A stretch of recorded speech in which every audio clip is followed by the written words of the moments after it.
Hello, everybody, and welcome to another edition of the Bengal Tiger Podcast. I'm Matthew Bruni. Joining me once again is Shay Dixon, and we're here on a Sunday morning after LSU's 42-13 loss to Alabama. Shay, how are you doing? I just posted my morning after piece. In the words of Hemingway, the sun also rises, though in Baton Rouge today, the sun has not come out. It rose. No. It's overcast and raining, which sums up about how last night went. Maddie B, we can get into a micro level of this, a macro view of this, but a 42-13 was the final. They scored with 11 seconds left. LSU did a touchdown had they not scored on Alabama's backups with the first team still in.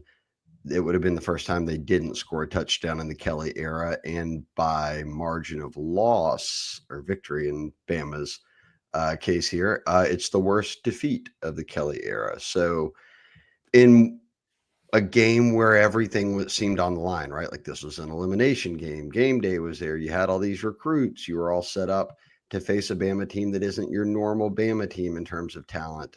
And LSU's got its own deficiencies, obviously. In a year when the SEC's wide open, Georgia lost yesterday to Ole Miss. It just seemed like it was there. And I could understand losing by a field goal, a touchdown. This was inexcusable to lose 42-13 in a game that was never close. Bama should have blown LSU out in the first half had Jalen Miller not overthrown a couple of Ryan Williams touchdowns. It should have been really what a Yeah, high double-digit lead in the first half. yeah. It felt fortunate for LSU that it was only 21-6. It it was a beatdown. It was, like you said, inexcusable coming off a bye week, and this team looking the same that it did in the second half against Texas A&M. Like, it looked like the same team we saw 2 weeks ago that melted down against A&M, and the difference was this was at home. You had everything to play for. You had 2 weeks to prepare for a running quarterback, and that's pretty much where I start with this, and we'll talk about first of all, there was nothing positive from this game, I don't think. Like, Mason Taylor, I thought, had a good game, 4 catches for 50 yards. Mason Taylor's really good. He's probably the only bright spot, I think, of this entire game. Ramos. Sure, give Damian Ramos the I mean, game. but no, let's be fair here. He had a great game at Arkansas. He goes to A&M. He misses a kick badly, misses another one. They mishandled that kick. And I listened to some former kickers this week at a speaking engagement, Colby Delahousse, Alamon. These are guys that kicked in the most high pressure of situations. And they were like, look, we talked to him, kickers stick together.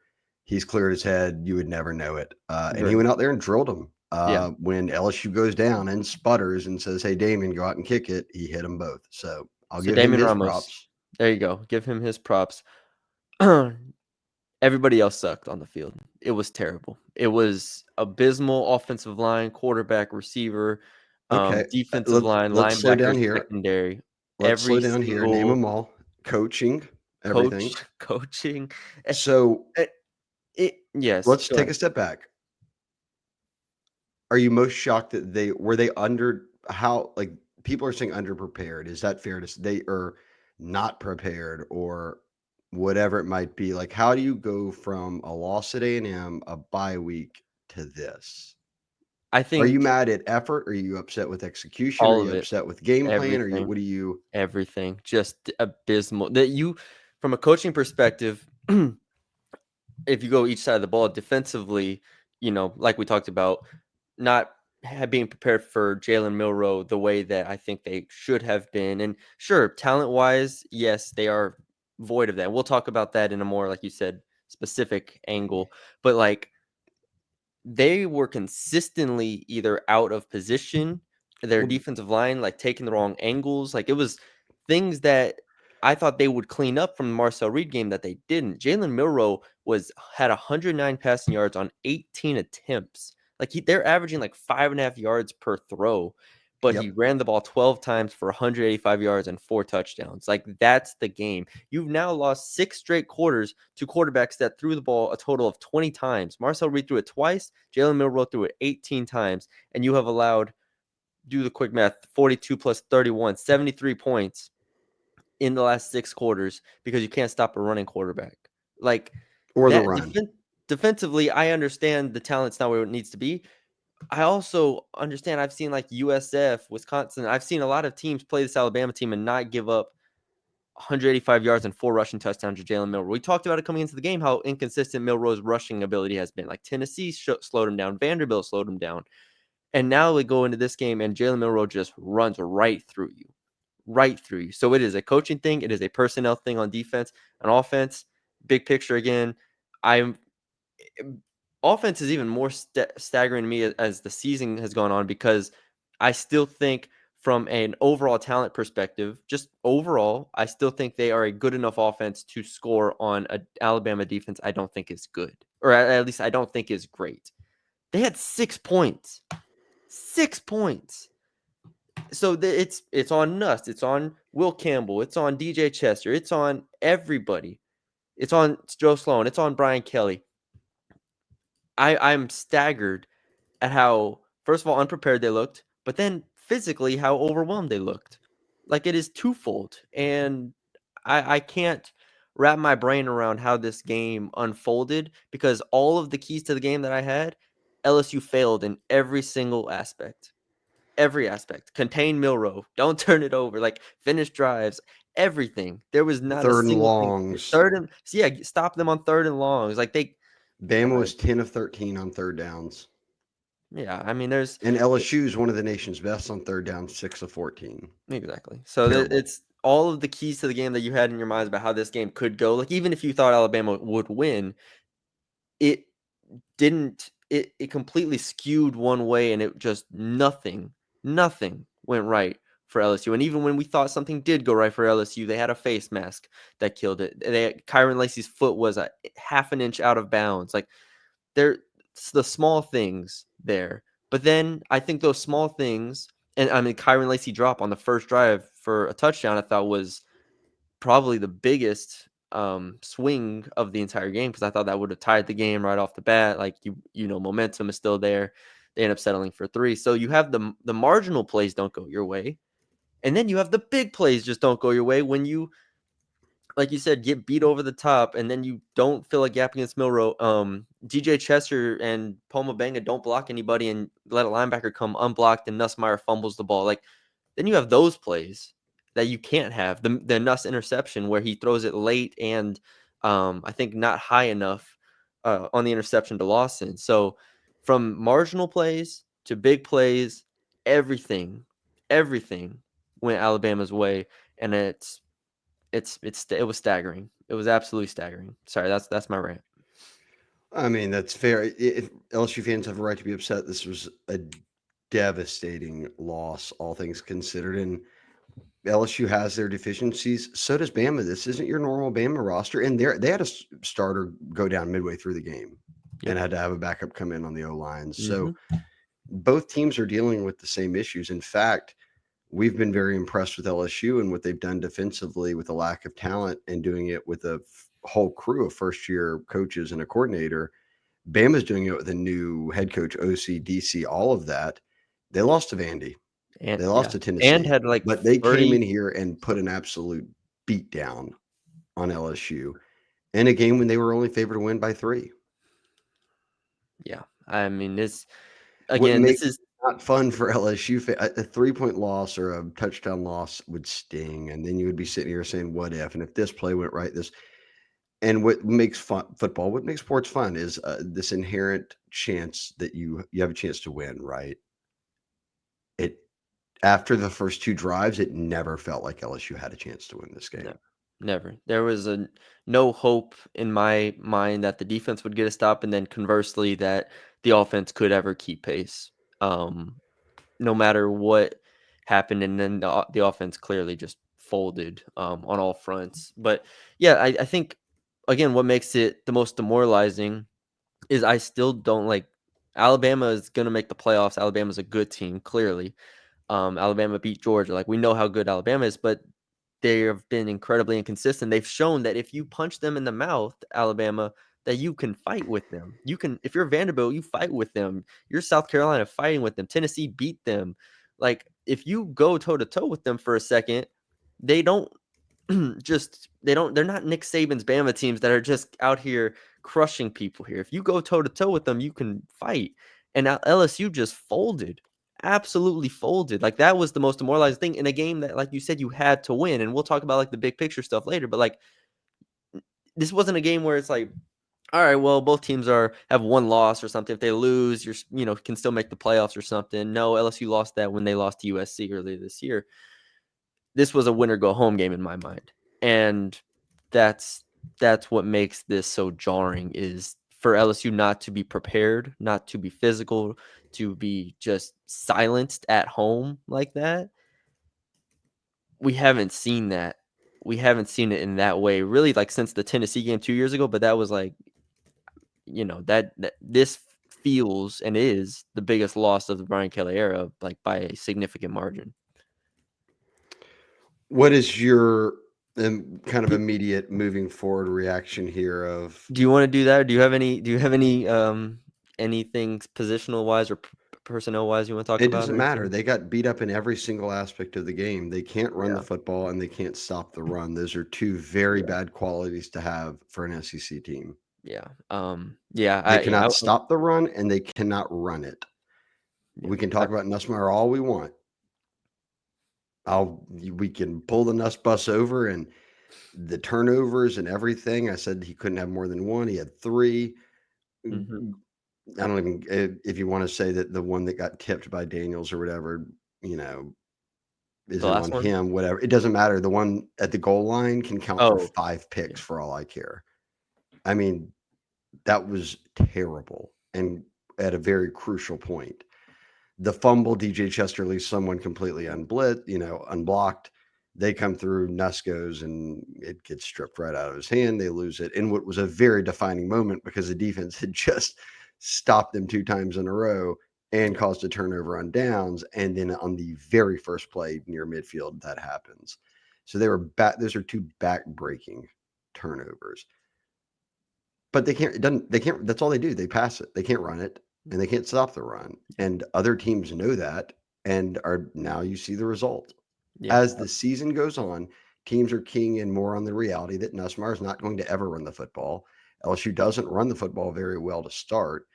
And now it's even made more difficult by the fact that any RPO or any time the quarterback's right there, kind of with the mesh kind of handoff, everyone's crashing. Everyone's going for the running back. No one's ever sitting there and contained trying to say, oh, well, Nussmeier's keeping it and going to run it.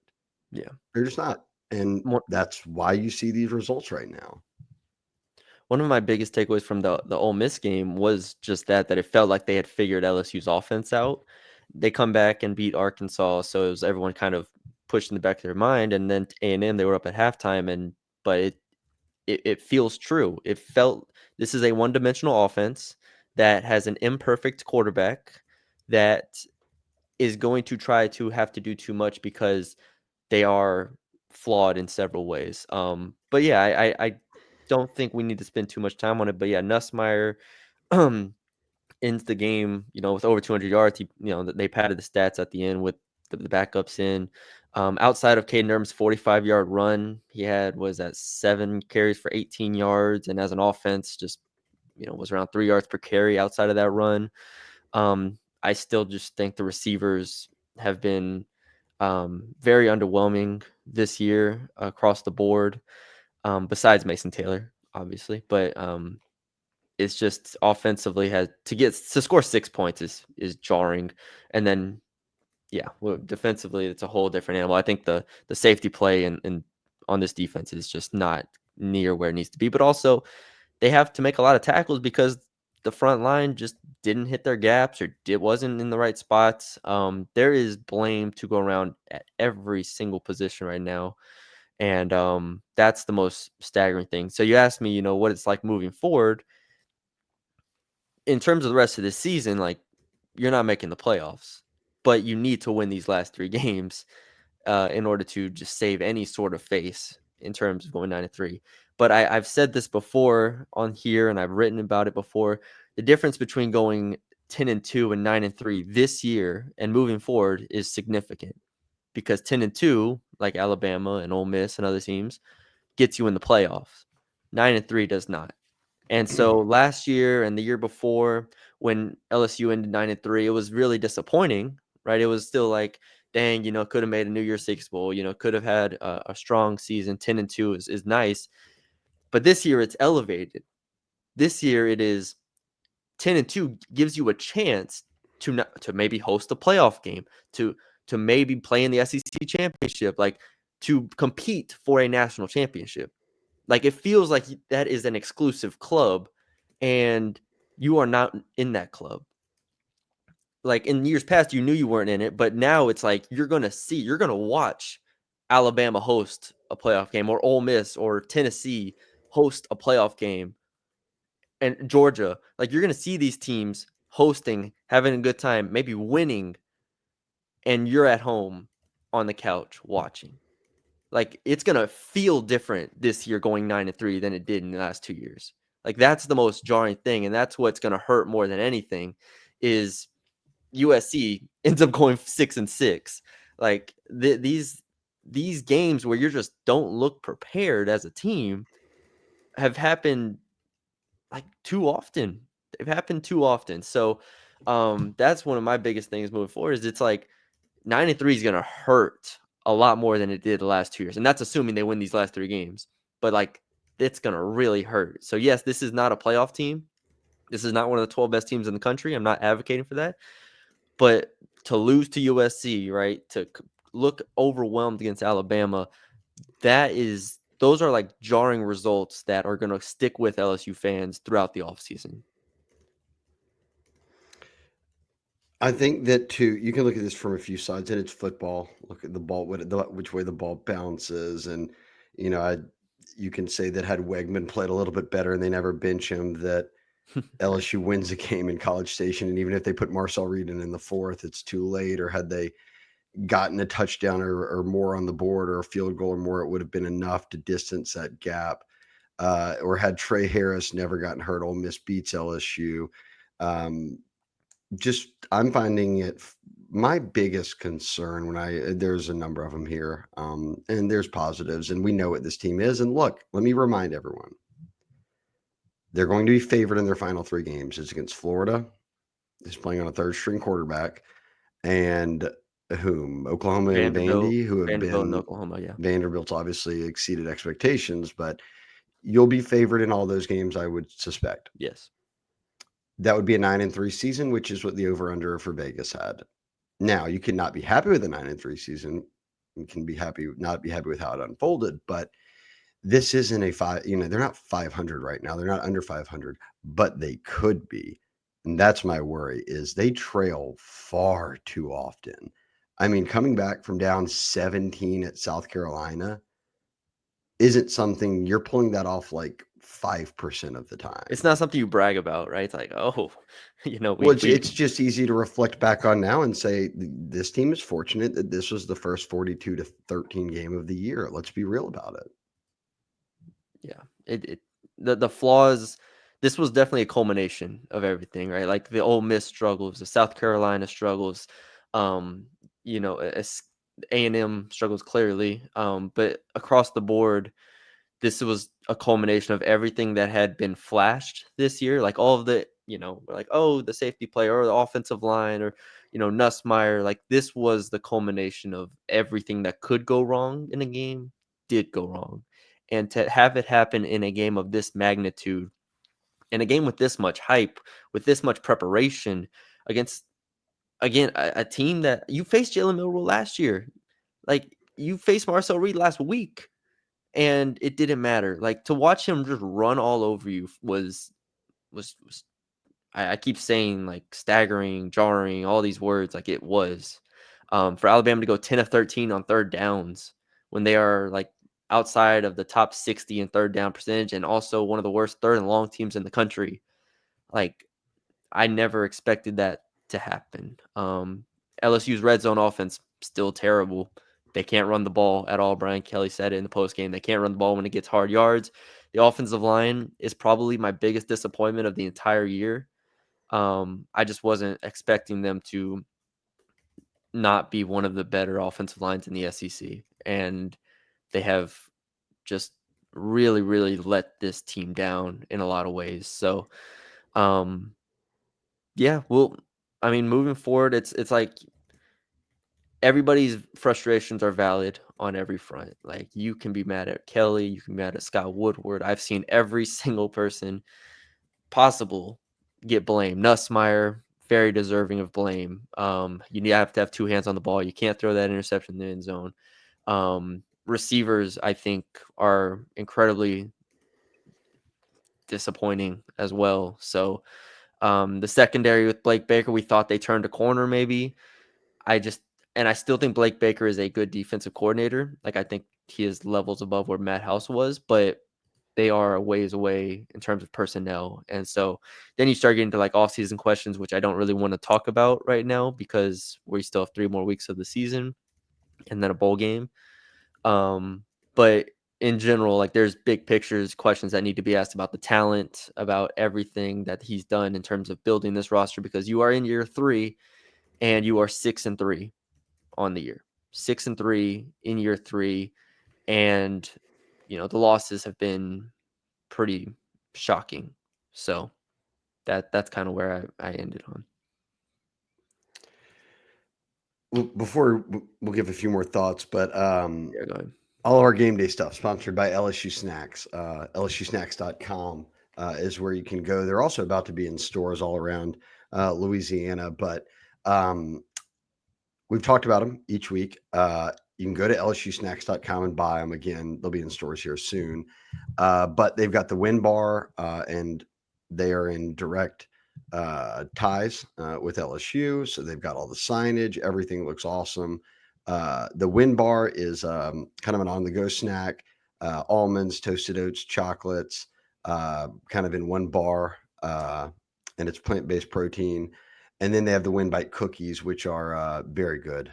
But kind of a crispier cookie, again, gluten-free, chocolate chip, very good. I've had a number of packs. I've had a number of both of these already, but I've started to see them pop up more around campus. Again, they will be in stores here soon, but you can get them now on LSUsnacks.com. And purchases with LSU Snacks, as I mentioned, help boost LSU athletics.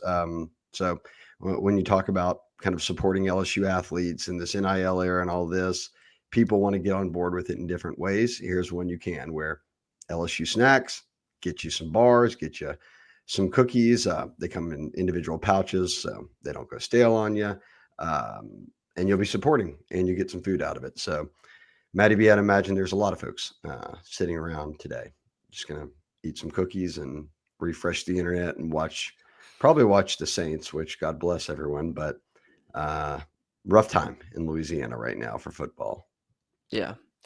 All right. Anything else on your mind? Well, look, I think people are going to panic here and do everything that happens with a loss. That Brian Kelly will never make the playoffs. He'll never win a big game. This team's never going to be any good.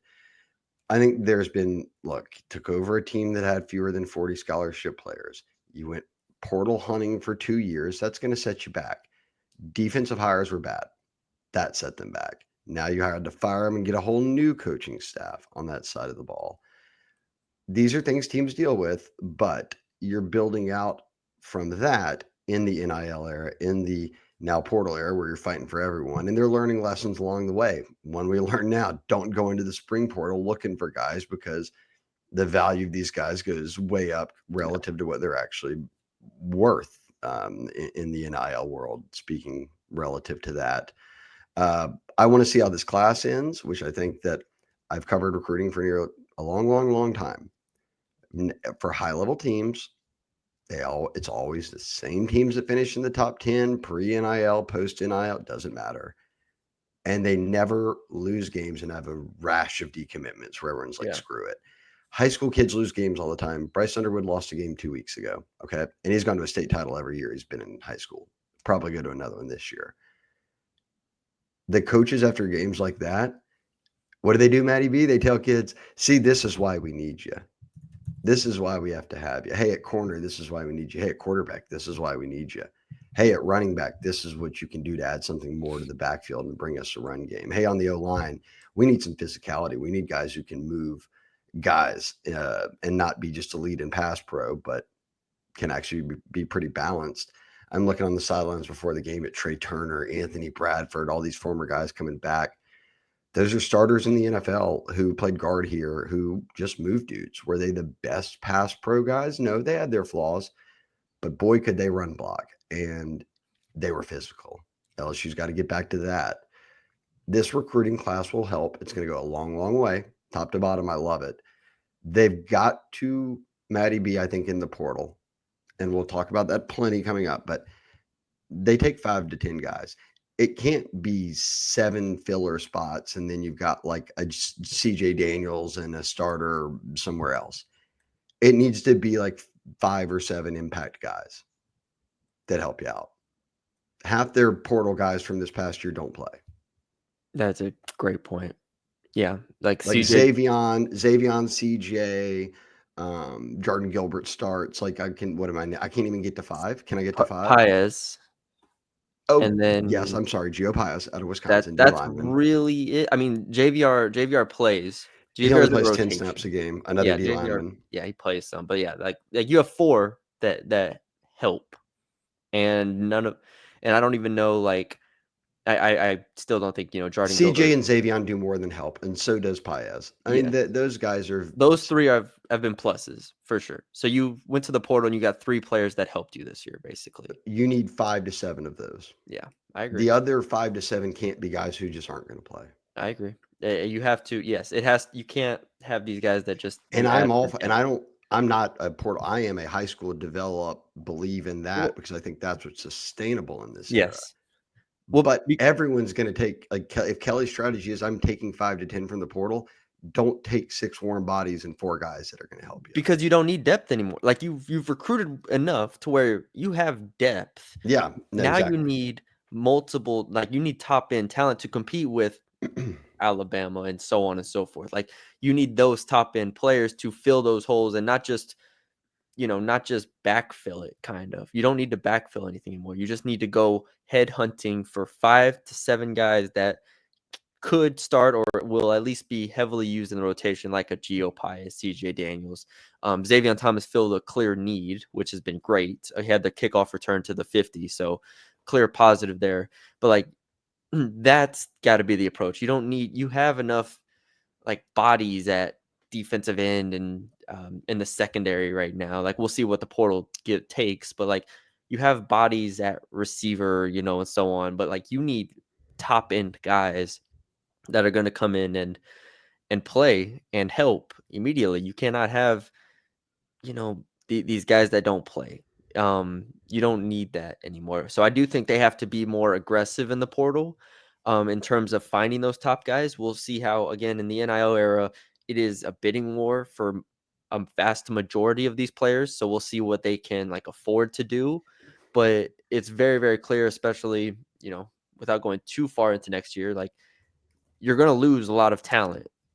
So you have to be able to replace that talent, not just worry about development, where development can be hit or miss in the college era. And we know there are some great developers out there of talent, but it's still kind of a hit or miss proposition. You have to go get some guys in the portal era because everybody's doing it.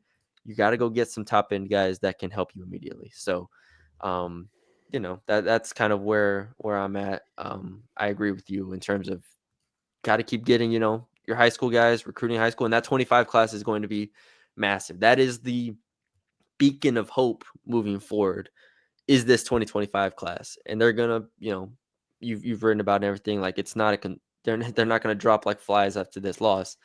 But that is the beacon of hope, is that you have this class coming in that is going to give you that top end talent to compete with everybody else. And so that you don't have to go to the portal with this 2025 class coming in terms of like the future, you know what I mean? Yeah, the future portal.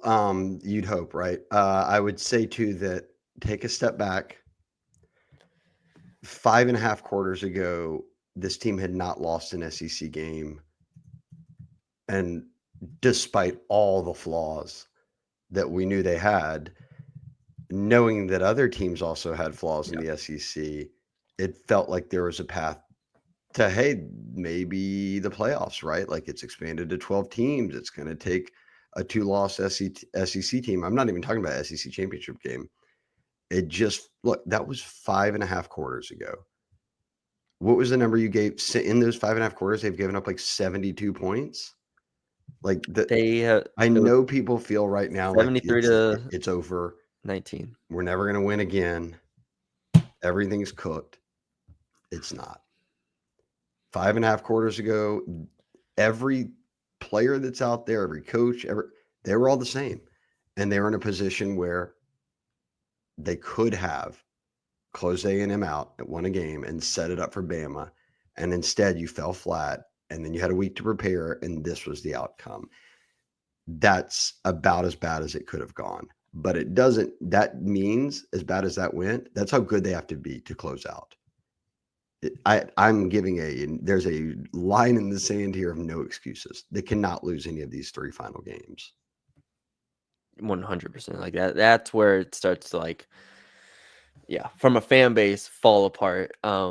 If you go like 8-4, God forbid 7-5. But yes, that I agree. What a night that was.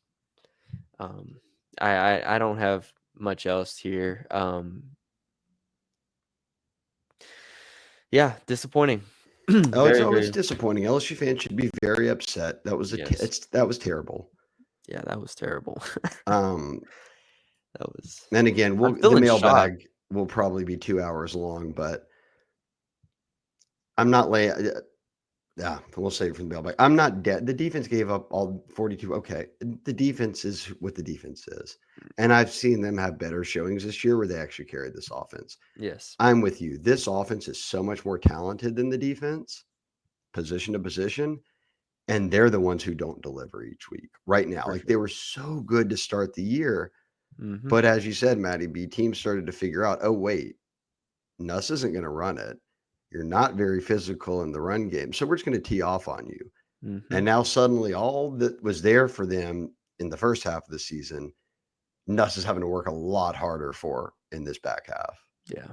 Remember those early games where Brian Kelly kept talking about, man, teams are loading the box on us. They're giving us the Oh, one. they were just dinking and diving, and it It's was like gorgeous.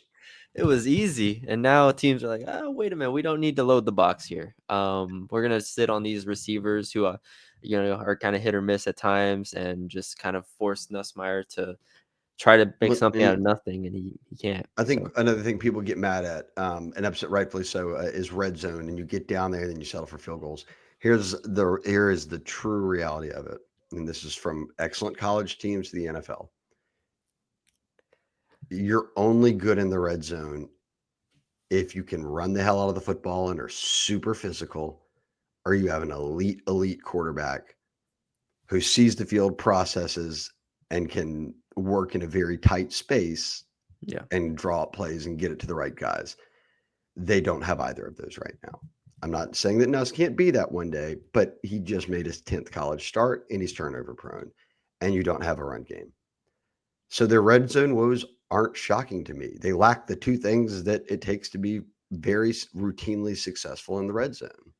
39 trips to the red zone. They have 11 rushing touchdowns this year. I don't have last year's numbers in front of me, but or even 2 years ago's number. Well, 2 years ago was when they scored like every time. Like And ran the ball every Noah time. Kane and them were getting like 3-yard Yeah, touchdowns yeah, 4 times a game. yeah. Because Jaden, it was like 2 years ago was Malik only had like, what was it, like Yeah, yeah, a Malik would get handful? him down there. He had like 3,000 receiving yards and 1 touchdown. Yeah, He would and get they him would all the just way run down it there, and in then they would run it in. like that They don't again. have that.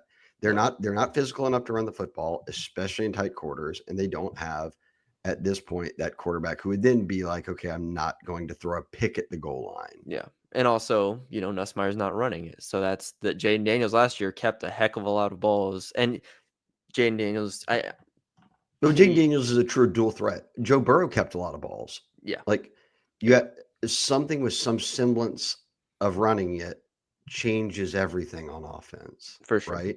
For And they sure. don't have that right now. Yeah. So that's the concern. They're all, yeah, it's It's a mess. It was I'm still shocked. I'm floored. I did not see a blowout like that coming, and then that leaves you wondering what really, like, as Brian Kelly said after the game, anyone who watched that game is going to say, what did they do for 2 weeks?" Right. Which is fair. That's the outcome. Yeah, that was the outcome. That was the outcome. Yeah, I feel bad. I mean, before the game, that was the loudest I've ever heard Tiger Stadium, and I've only been here for this is my 4th year. But before the game, it was incredibly loud, and I was like, "Wow, we're gearing up for something special." They defer the opening kickoff. Bama goes right down the field and scores, and for all intents and purposes, it was over. And so yeah, I do feel bad for the 103,000 people in attendance that were hoping for a good game, because then it started raining, then they get blown out, so you're wet and sad and upset and just terrible, terrible, terrible night all around for LSU fans, for everybody there. But yeah, anything else before we go? That's it for me. All That right, is it from let's me. get out of here. Let's Let's go. get out of here. Thank you all for joining us. Leave us a like, comment, share, subscribe if you haven't already. Stay tuned to the Bengal Tiger on 3, where we will have Shay's going to have an immense amount of recruiting stuff. Billy will have recruiting stuff. Jared, Julie, recruiting stuff. I'll have basketball recruiting stuff. So anything recruiting you want, if you want to know how this impacts the class, if you want to know what they think, everything in between, subscribe to the Bengal Tiger on 3. Yeah, I got a basketball game tonight. I'll be at LSU men's, so be over there. Everything LSU. Subscribe to the Bengal Tiger on 3. We appreciate y'all support over there, and we'll be back with the mailbag podcast this week. So be on the lookout for that on the message board as well. So for Shay Dixon, I'm Matthew Bruni. We will talk to y'all later.